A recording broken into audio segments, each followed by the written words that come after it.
Hey everyone, Andrew, day 2 Dryden, here recording again for Nikachu MTG. We're playing Burn again, of course. This list is going to be a bit more stock than episode 1 though. Episode 2 we're getting back to sort of the nuts and bolts of what Burn is. We're going to play a bit more of a standard stock Burn list. If you saw the first episode, we played a lot of small creature decks, and we definitely weren't super prepared for it. We had an Anger of the Gods in the sideboard, but this time we're going back to Searing Bloods, a more tried and true option, and we've got the Grim Lavamancers back in the main deck instead of the Vexing Devils. Vexing Devils not bad. It's still very playable, still good. I need to do some more experimenting with it and learn about it a bit myself, but you know, against, like I said, against those small creature decks, this is definitely one of the cards we want. In my local game stores, I've been playing against a lot of slivers, elves, things like that, and yeah, boy, I really miss this guy. It's too bad I got this art now. In paper, I use the Torment art, much better. I like the art there quite a bit more. Aside from that, standard Burn list. We've got all the old favorites: Bolt, Searing Blaze, Eidolon, you know, of course. The sideboard, I don't think we've made too many changes. Like I said, we took out the Anger of the Gods. I think these are going to be totally fine, though. These are a completely safe replacement, and the nice thing about it as well is that we don't have to worry about things like killing our Swift Spears or our Goblin Guides with Searing Blood. Now, if I really wanted to, I could always just play like Pyroclasm or something. That's also very playable and won't kill the Swift Spear. But I think this is going to be good. This is going to be serviceable. We've got Deflecting Palm for any big, bad, all-in decks, like blanking on the name right now. The enchantment Bogles. Like Bogles, or Emrakul, or Infect, or anything, even though I haven't played against Infect in months, so probably means we'll play against it now on camera.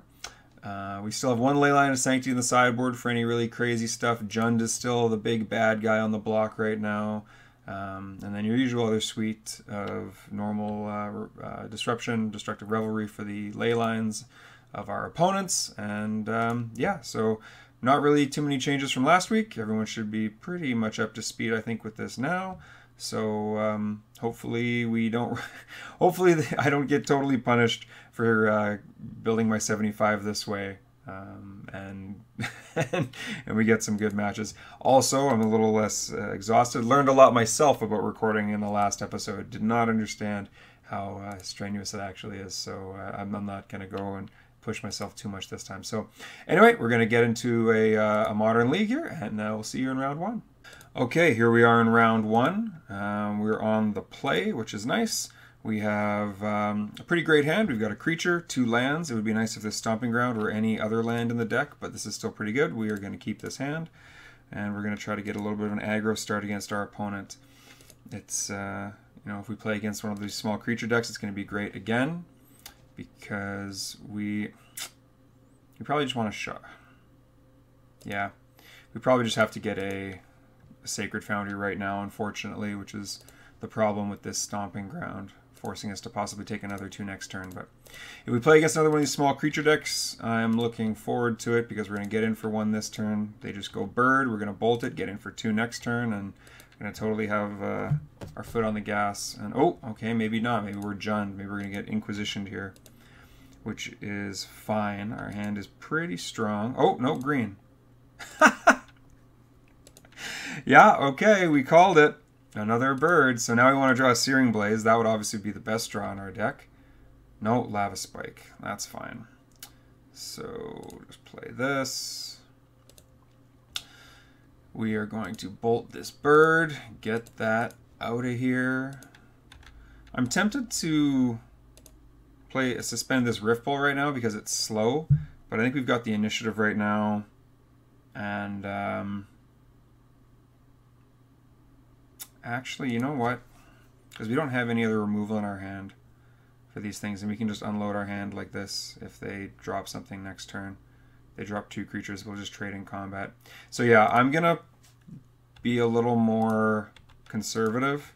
I'm going to suspend this Rift Bolt, but it's possible that just getting in for the damage right now, getting in for another 4 damage with this Lava Spike and the Swift Spear was the better play, but I'm not exactly sure what we're up against. Okay, Hierarch, that's fine.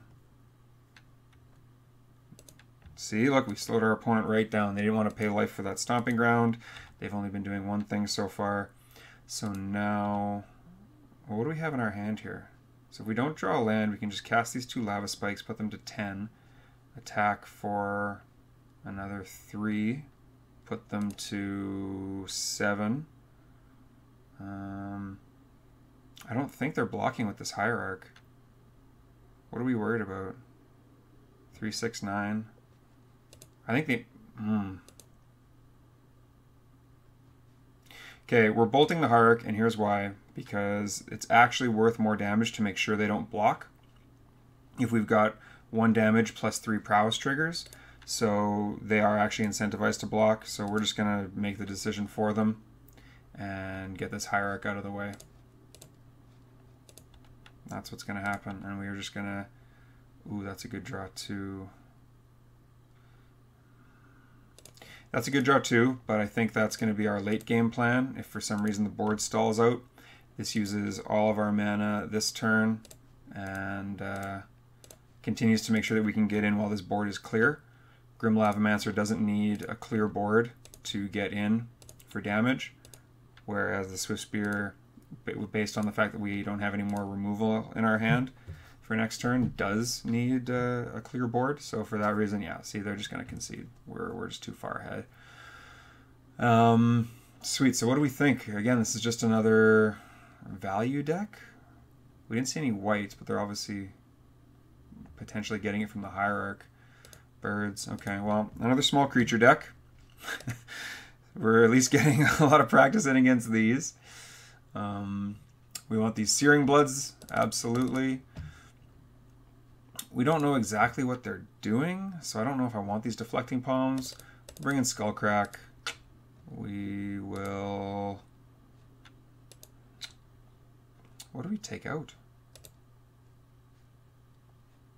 All of this, everything that interacts with creatures is really good. Okay, we're gonna take out these Lava Spikes that let us win this game. This is actually tough considering I don't know exactly what our opponent's doing. Like, are they gonna try to get us with a big Knight of the Reliquary, or is it that Saheeli combo deck again? Alright, we're gonna take out the Lava Spikes, I think, even though I don't like the fact that it ups our curve a bit, but yeah, we're going to take out these Lava Spikes, and considering, again, I don't know exactly what they're doing, I'm going to leave it like this. It's possible that we should be bringing in a couple Destructive Revelries as a hedge against Leyline of Sanctity, but, I mean, not everybody plays it, not everybody who plays it draws it. This hand is land heavy, but it does have good early answers to some of their good starts, like birds. I don't like this hand, but I don't know if I dislike it enough to throw away. I've been burned so many times, pun intended, where you mulligan sort of like a not great hand like this into just a 0 lander. Next thing you know, you're at 5 cards with 1 land in hand or something. I'm going to keep this hand, but if somebody mulliganed it, I don't think it would be out of the question. They kept 7, so they are almost definitely going with a turn 1 bird or hierarch or whatever. In this case, it's a bird, but yeah. See, I think that's just great. So yeah, so we're just going to bolt this, and then we're going to play. We might play Lavamancer next turn. Depends what happens here. Hierarch, okay. Oh, are they going to miss a land drop? Damn, no. Because that would have been super sweet. So,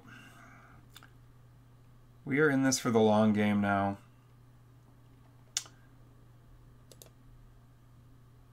Yeah, all right, we're going to get rid of this guy. And I don't like how much I'm hitting their creatures and not their face, but what are you going to do? I don't mind fetching a Sacred Foundry at this point,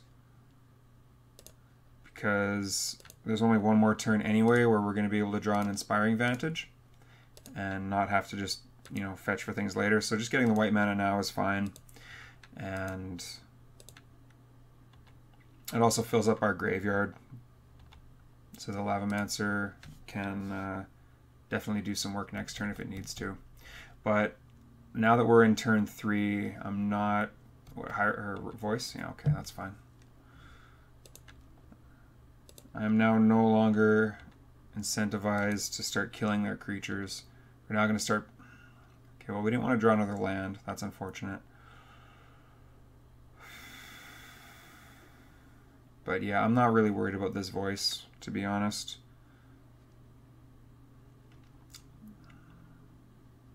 If they drop...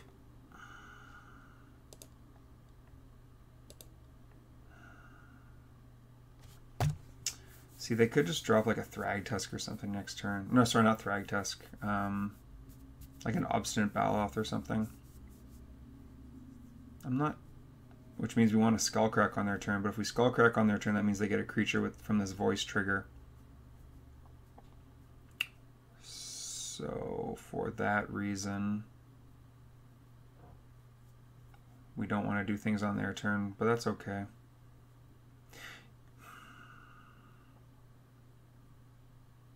Either way is bad for us. If they gain life, it's bad for us. If we give them a creature, it's bad for us.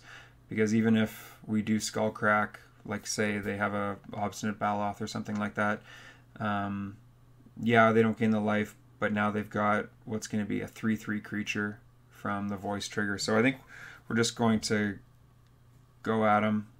Just going to play this, possibly fetch a basic, and we're just going to start hitting their life total, force them to kill us before we kill them, and I like our chances. I think it's going to be okay. This can go badly, but I mean, you can only play against so much board hate, sideboard hate, I should say.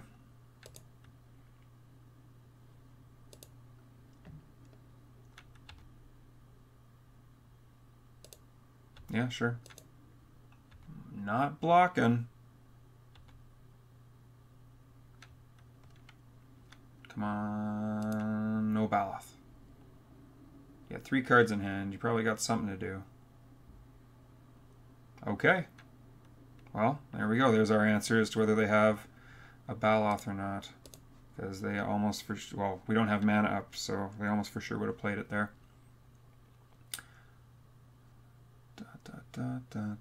Just get a mountain.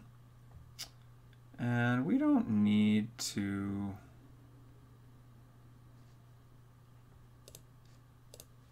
Yeah, we don't need to kill this voice. We're doing fine. That's also pretty good.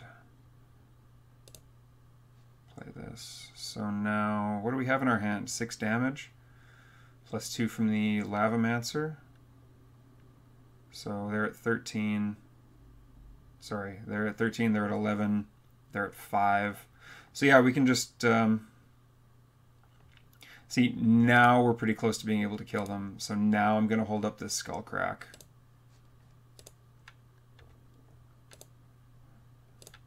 Because we deal them 7 between now and our next draw step.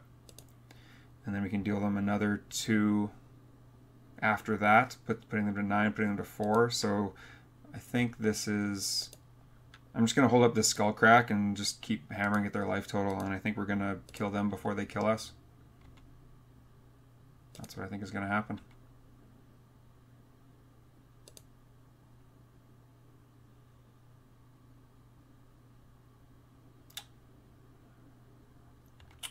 Okay.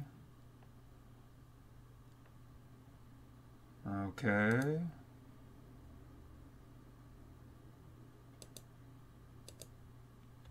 I'm not... Okay, sure. What do they get? A land? Get a bird. Yeah, okay. That's fine.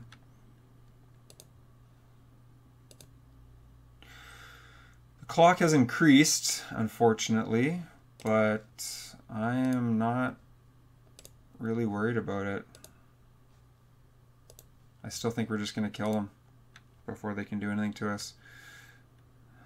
I'm not going to give them... I now definitely do not want to give them a creature, though. So for that reason, we are going to still just hold up this Skullcrack.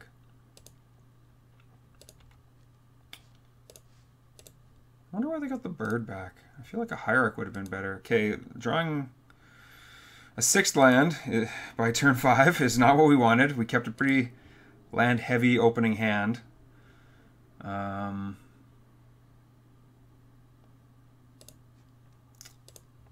But I think we're just in the same boat here, right? Because we can just hit them for 5. Yeah. So as long as they don't gain life between now and the next turn, or kill our Lavamancer, we've just got lethal on board here. I don't even mind giving them a Voice of Resurgence creature at this point.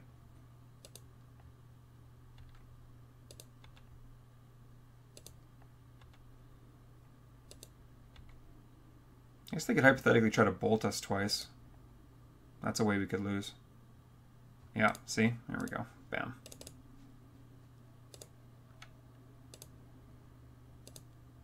Nice! Woohoo! Alright, cool. Well, there we go.